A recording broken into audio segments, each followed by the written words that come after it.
ఆకాశ మహాకాశములను అందలి సమస్తమును సృజించిన దేవాది దేవునికి నా హృదయపూర్వక వందనములు, స్తుతులు, స్తోత్రములు సమర్పించుకుంటున్నాను. అందరికీ శుభోదయం. ఇది నా మహోన్నతుడైన దేవాది దేవుడు నీ కొరకు సిద్ధపరిచిన వాక్కు.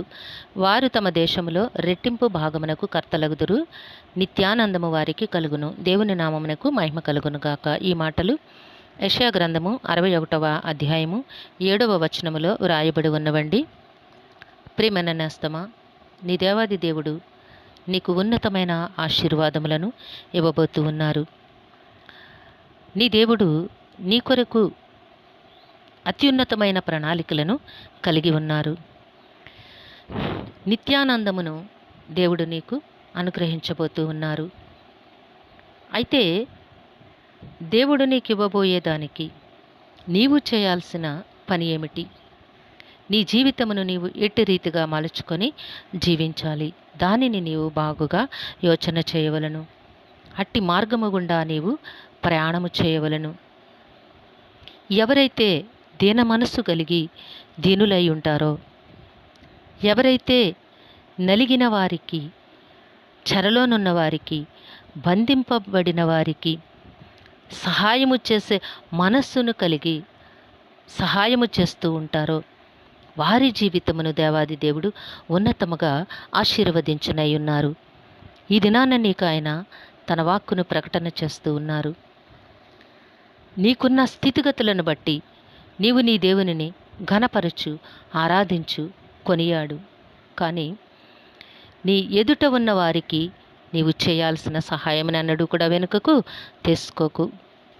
తీసుకొనేకూడదు. ఎందుకు అంటే అట్టి సహాయమును చేయుట వలన నీ బ్రతుకు ఎంతో ఉన్నతముగా ఆశీర్వదింపబడుతోంది. కనుక నీ దేవుడు నీకు నిత్యానందమును కలుగచేసే దేవుడై ఉన్నారు. నీ దేశములో నీ దేవాది దేవుడు నీకు రెట్టింపు భాగమును అనుగ్రహించనై ఉన్నారు. అట్టి ఉన్నతమైన ఆశీర్వాదములు నీవు పొందుకోవాలి అంటే నీవు దీన మనస్సు కలిగిన వానివై ఉండాలి. నీ ఎదురుగా భయంకర పరిస్థితులను, నానావిధ ఇబ్బందులను ఎదుర్కొంటున్న వారికి నీవు చేయగలిగిన సహాయమును తప్పక చేయవలెను. నీ ఆలోచన విధానము మారాలి, నీ ప్రవర్తన మారాలి. నీ సమస్త స్థితిగతులను ఎరిగి ఉన్న దేవుడు ఏ సమయమునకు నీకు ఏమి అవసరమో అనుగ్రహించనై ఉన్నారు. తప్పకుండా అనుగ్రహిస్తారు.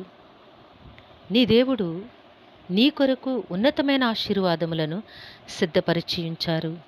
కానీ వాటిని పొందుకునే అర్హతను, యోగ్యతను నీవు సంపాదించుకోనేస్తమా? దీన మనస్సును ఎన్నడూ కూడా దూరము చేసుకోకు. ఈలోక సంపదలను గూర్చి, ఈలోక భోగభాగ్యాలను గూర్చి దేవుని దగ్గర ఉన్నతమైన స్థితిని నీవు కోల్పోవద్దు. ఒకప్పటి నీ మనస్సు ఏ విధముగా ఉన్నదో, ఒకప్పుడు నీవు ఎంత దీనాతి దీనమైన స్థితిని మనస్సును కలిగి ఉన్నావో ఇప్పుడు కూడా నీవు అలానే ఉండాలి. ఎందుకంటే నీవు దేవుని నుంచి రెట్టింపు ఆశీర్వాదములను, భాగమును, నిత్యానందమును పొందుకునే సమయము ఆసన్నమై ఉన్నది గనక నీవు నీ దేవునికి ఇంపైన సువాసనగా ఉండే నీ మనస్సును మార్చుకోవద్దు. దేవుని వైపు ఆశతో ఎదురుచూడు నేస్తమా. నీ దేశములో రెట్టింపు భాగమునకు కర్తవగునట్లుగా, నిత్యానందము నీ గృహములో ఉండునట్లుగా దేవాది దేవుడు నిన్ను ఆశీర్వదించనై ఉన్నారు. తప్పక దేవుడు నిన్ను అట్టి స్థితిలోనికి నడిపించి, దీవించి ఆశీర్వదించునుగాక. ఆమెన్. ప్రార్థన చేసుకుందాము.